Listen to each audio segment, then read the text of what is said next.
If you do want one, let me know. All right, are we ready? Yeah. And welcome back to KDKD Pet of the Week, brought to you by David Newman State Farm and the Dog Groomer. This is Adrienne, and with me today is our recurring guest, Miss Laura Himes from the Clinton Animal Rescue Endeavor and the Clinton Animal Shelter. Hello, Miss Laura. Hello. And we have with us today Shinji, I understand. Yes. Yeah. Shinji the Shiba. Hey, buddy. we could use other words, but we won't. Shinji the pooper, if anybody was, I didn't know what that meant, but he had a little accident. He was just so excited to be on. You know, it's another one of those things that me driving scares the poop out of him. So. Like, you know, it will happen sometimes. It does. It happens sometimes. It's part of the deal, right. You know. And everybody who doesn't understand that, you need to know whenever you get a puppy or a puppy dog, you just need to be prepared, right, buddy? You are a handsome boy, though. He is so handsome. He is a really good-looking boy. Shinji is a Shiba Inu. If anybody is not familiar with that breed, it means he's about 15 pounds, something like that. He's red in color, and he looks a lot like a fox. He does. Tail's not nearly as fluffy as a fox. No. And it has a little bit of a curl to it, but he's very well behaved. Oh, yes. Very perky ears. He came from a situation where he has not been real socialized as far as, like, we're still working on housebreaking, of course, you know, like we talked about earlier, but and walking on a leash kind of freaks him out because he's not been on a leash before. I think what he did was he kind of hung out in somebody's backyard that was fenced. So if you got a fenced in area, that would be a good, you know, that you would be a prime candidate for adoption because he can learn how to transition a little bit more gently. Go in and out. You get him inside that fenced in yard. It's going to be kind of like what he's used to. Hopefully we can teach him to go outside to do his business. We're still kind of on a schedule. But, you know, like, you know, it's kind of like training a baby. You still have to make sure it's like, you want to go outside? You want to go, you know, with a baby, it's like, do you want to go to the bathroom? You want to try it, you know, just to see how things are going to go. And just get him in a scheduled routine. Right. And it really makes a big difference. They don't like doing their business around their area, so. They have even better senses of smell than we do. So. Yeah, so they don't care much for that either. So if they can get outside, I mean, he was trying. The fact that he was in his kennel, I picked him up, I took him, put him straight in my car, and then we went for a drive, and he was nervous. So, I mean, that's part of why that occurred. So I don't think that's going to be an everyday occurrence. I think that's something that just kind of, you know, the fear thing is a big part of it. It really does make a huge difference. Sure. Their nervous system is a lot like our nervous system. You know how it's like, mine was always going to the dentist. I don't know about you.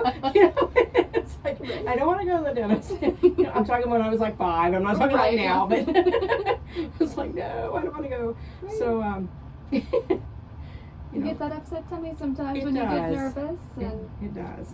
It just happens. It does. So, but he's very well behaved around people. He's been around a lot of other dogs. He's been around cats.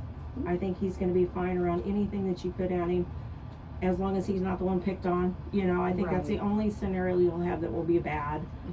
And I just don't see that happening. He's just really well behaved. He is. His age, I think maybe around 3. I'm just guessing. I didn't look at his kennel card on my way out. Right. So definitely a grown up, but I think he's already altered and ready to go that way. Oh, that'd be great. All of his vaccinations have been done. Wonderful. He will probably have to have an update on his rabies because I don't know when that was last done. Okay. So, you know, usually whenever we get them, if they're not neutered, they get their rabies when they get spayed or neutered.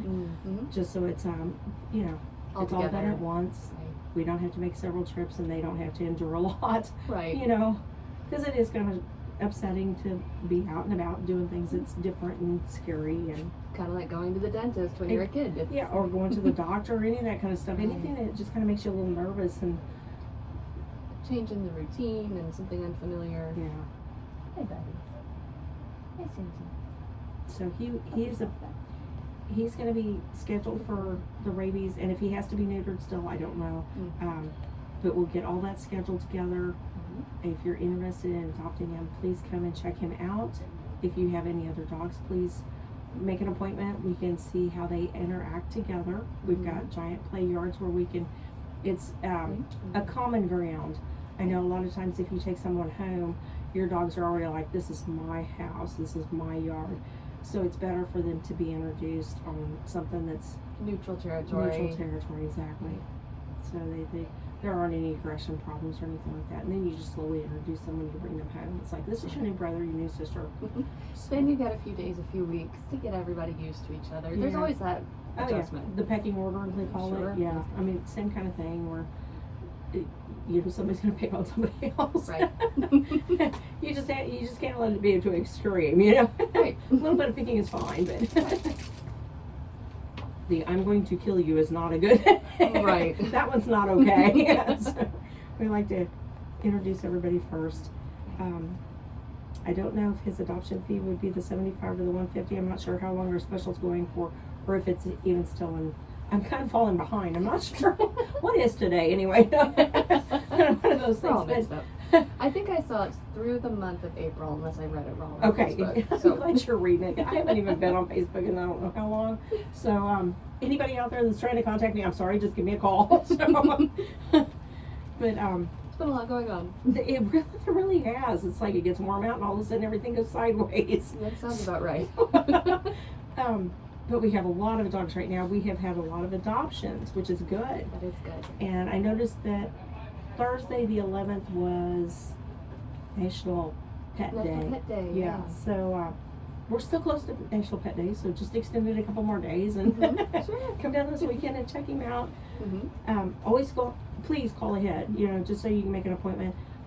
You know, we're not trying to pick on anybody, but it just makes it a lot easier if you can have a one-on-one with somebody that can explain what they know about the dog, and you won't have quite as much chaos. I'm not going to say there's not going to be any chaos because we know better than that, but right. You know, you say, oh, it's going to be really quiet. At least it's expected part of the chaos at that point. So. Yes, you're scheduled in to be part of the chaos, so no worries. It just is what it is. It is, but we're supposed to have a great weekend, so if you get a chance and you're really interested, please come down and check out what we've got. We've got a lot of cats. We've got a ton of dogs right now. We just have several. But like I said, we've had some really good adoptions too. So if there's somebody in particular you're looking for, you need to get down and look at them and take them for the short walk and see if it's something that's going to be in your, I don't know, somebody for your family, somebody that will fit your needs. I know that we've got the garage sale coming up. That's right. So May the 4th. We need to keep that in the books because that's going to come up so fast and going to surprise everyone. Yeah, probably not in a good way. No, no, it'll be fun. Right. It's going to be a lot of fun. There's going to be a lot of stuff. We've already got a lot of stuff coming in, so it's going to be another good one. And of course, all the proceeds will go back 100% to the animal shelter, and we're going to have vet bills paid with that, and I believe some training. We've got a couple of dogs that are needing a little bit of guidance, and it's not that they're mean, it's just that they're very strong, and so we're trying to teach them how to walk better on leashes so that they can go home and not just pull you down and be out of control. We want them to be corrected and make good impressions. Exactly. We want them to go to a home and stay. Right. You know, that's the whole idea. That's the whole goal, is to get them where they're supposed to be and keep them there. Right. So, and we still have our food pantry. If you're in need, if you've lost a job or you've had some situation come up, we do try to assist in food if you need it.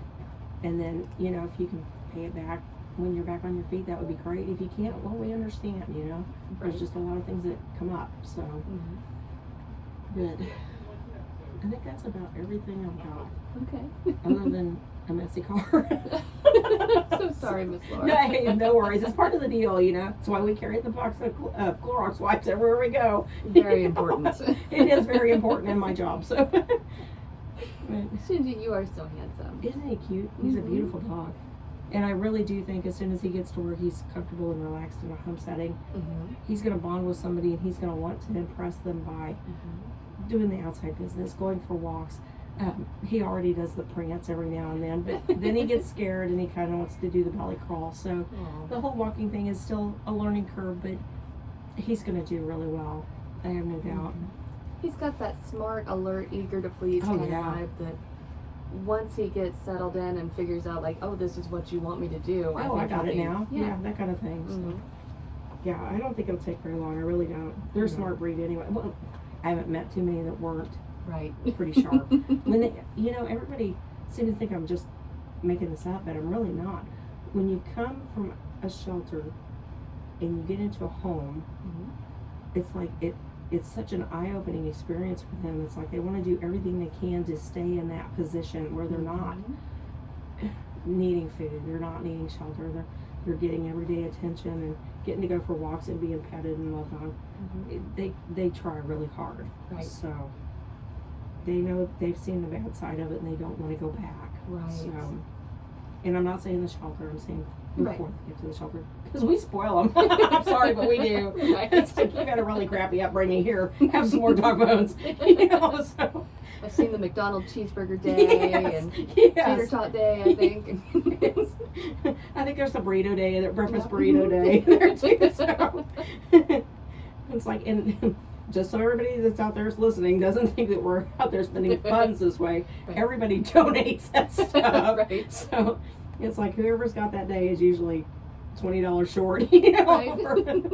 for their week, but it's worth it in the long run. Right. No worries there.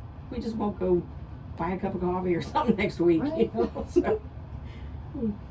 I can't go out to eat this week because I got takeout for Yeah. the dogs. We're gonna have ham sandwiches this week. Sorry. And next week, whatever's left over goes to the shelter. So. A real doggy bag. Yes. You guys get to have ham sandwiches. Yay. Ooh. I know, you don't mind that. He licked his lips when she said Like, that. ooh. I like ham sandwiches. Yeah. You're doing great, Shinji. Well, if you want to meet Shinji, if you can obviously adopt, that would be wonderful. Foster if you can. I know we're coming up on kitten season. I've already seen the emergency messages for Oh, yeah, we have babies come in. kittens. Yeah. So if you can foster, now is a really great time to look into that. If you can volunteer, I know you always need help down at the shelter. Yes. I know we have citywide garage sales this weekend. If you have some things that don't sell, maybe call the shelter and see if they have room in the May the 4th garage sale. If you have some things that you need to get rid of anyway, maybe towels and blankets, I know are always big. Yes, we always use towels, blankets, washcloths, any of that Bleach. kind of stuff. Bleach, yes. Lots of bleach. Clorox wipes, very Yeah. important to Yes. the shelter. Yeah, we use a couple of those a day. So, no worries. Mhm. But if you're cleaning out the linen closet and you've got some ugly old bath towels, you're like, why did I buy these in the first place? The shelter does not mind ugly at all. Our The dogs puppies- don't care. Yeah, they don't care. Most of them are colorblind. It's Yeah. fine. If they're soft and they're clean, that's all they care about. So, Absolutely. sometimes they taste good. We found that out Yeah, too. that will happen. But call the shelter at 660-885-7999 if you can help at all. They would be very grateful for it. And if you can meet Shinji, come by and meet him because he has a great personality and very handsome. He's looking for his forever home, aren't you, Shinji? Good boy. Oh, it's a good baby. All right. Well, thanks to our sponsors, David Newman State Farm and the Dog Groomer. Thank you, Miss Laura, for coming out today. Oh, thanks for having us. We're always glad to see you. And of course, thank all of you for listening. This has been Adrienne with KDKD Pet of the Week. Take care. Oh, What was good that job, buddy. noise? All done. What was that noise? You heard that click.